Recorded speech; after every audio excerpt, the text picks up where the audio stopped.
Gars, j'espère que vous allez tous bien. Avant match Real de Madrid, Girona, avant de commencer, si tu n'es pas encore abonné, abonne-toi et laisse un petit pouce bleu pour ne rien manquer de nos prochaines vidéos. Sans plus tarder, générique.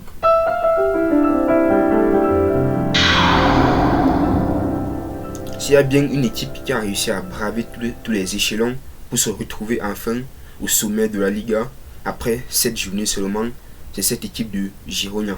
Franchement, c'est une équipe incroyable sur une dynamique d'autant plus incroyable. C'est une équipe qui mise tout sur le collectif parce que vous savez, ils n'ont pas de stars dans leur équipe.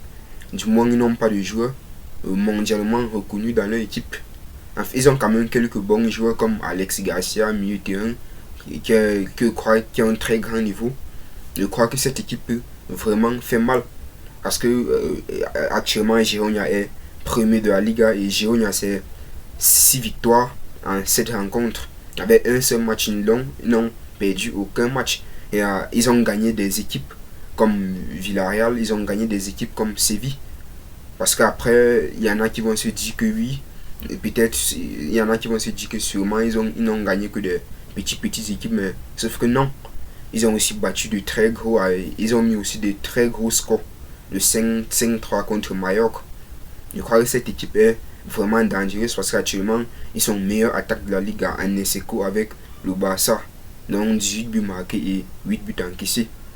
Et lorsqu'on voit leur confrontation directe contre le Real de Madrid, c'est 5 victoires, 4 victoires autant pour moi pour le Real, 3 victoires pour Girona et un match nul entre les deux. Et cette équipe de Girona a toujours marqué contre le Real de Madrid. N'hésitez pas de suivre la vidéo jusqu'à la fin. À la fin de la vidéo, on va essayer de proposer un 11 type pour ce match.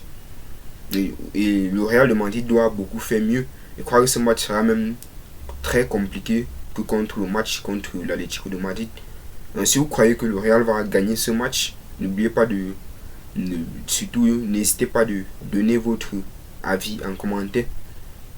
Parce que là, ça sera vraiment très très difficile. Ça sera un match vraiment compliqué et le Real actuellement n'est pas très en forme. C'est vrai que oui, ils ont gagné, ils viennent d'une victoire contre Las Palmas, mais bon, les deux équipes c'est deux mondes différents, c'est deux niveaux différents et cette équipe est vraiment en train de montrer la sensation à ces débuts de saison parce que voir une équipe comme Girona être premier de la Liga après 7 journées devant le Barça, le Real, l'Atlético de Madrid, c'est vraiment une équipe qu'il faut vraiment féliciter et le match sera vraiment très beau. Vous vous rappelez bien des dernières confrontations Real Madrid Girona, ça a toujours été des rencontres incroyables avec beaucoup de spectacles, beaucoup d'occasions, beaucoup de buts.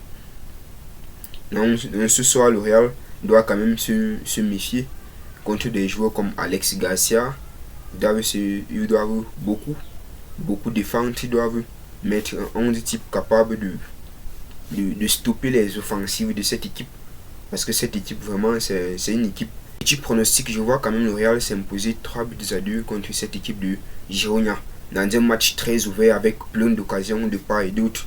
Notons aussi qu'en fait il y a aussi le retour de Vinicius qui pèse beaucoup du côté du Real. Donc dans ce match, je vois un Vinicius buteur ou un Rodrigo buteur et pourquoi pas aussi un Bellingham buteur. N'hésitez pas de donner vos avis en commentaire. Donc pour le 11 de ce match, notons plus que Vinicius est de retour. L'attaque du Real sera maintenant un peu polyvalent. Peut-être on aura l'occasion de voir encore l'attente, la complicité entre Vinicius et Rodrigo.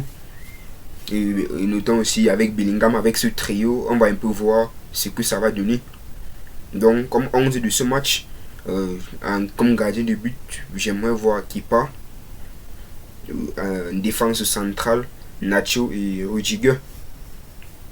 Et comme latéraux, j'aimerais voir Lucas Vazquez et Eric Garcia. Et comme milieu de terrain, j'aimerais voir Kroos, Tchouaméni et Valverde. Et Bellingham dans sa position actuelle, milieu de terrain offensif. Et en attaque, Vinicius et Rodrigo. Le grand retour de Vinicius. Est-ce que Vinicius pourra faire une très grande rencontre? Bon, moi je pense quand même qu'il ne faut pas quand même beaucoup attendre de Vinicius parce qu'il ressort de blessure et il faudra un peu plus de temps à Vinicius pour s'adapter, pour retrouver ses sensations qu'il avait avant de se blesser. Donc c'était tout pour cet avant-match. Si vous avez aimé, n'oubliez pas de vous abonner, de mettre un petit pouce bleu pour ne rien manquer des prochaines vidéos. A plus, ciao.